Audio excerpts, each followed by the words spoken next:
आपने देखा हमने खर्चों को दो रूपों में बांट दिया, हमने खर्चों को दो रूपों में बांटा। एक था आपका गैर योजना में, अनप्लैन्ड एक्सपेंडिचर। अनप्लैन्ड एक्सपेंडिचर किसी देश को क्यों चाहिए, आप बता सकते हो मुझे भाई? एक तो प्लान एक्सपेंडिचर होता है कि जिसकी हमने पूरी रूपरेखा तैयार कर रखी है कि हाँ हम ये काम करेंगे और ये खर्च होंगे। जैसे आपके भी घर के हर महीने का आपका फैमिली बजट होता है ना, कि हम ये काम करना है। राशन फिक्स होता है कि इतना राशन आना है, राशन का बजट अलग, इतना बच्चे की पढ़ाई में जाना है। तो सेम वैसे ही देश का भी है, वैसे ही देश का भी है। एक होता है प्लान, जिसका पता है भाई होना ही होना है ना, जिसका पता होता है वो क्या होता है, वो प्लान एक्सपेंडिचर, जिसको आप एक नियोजित तरीके से बनाते हैं खर्च, वो आपका क्या कहलाता है, प्लान एक्सपेंडिचर।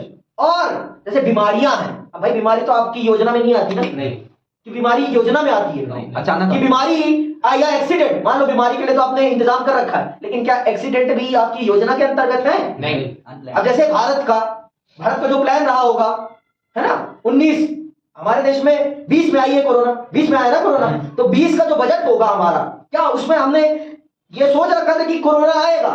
नहीं सोच रखा था।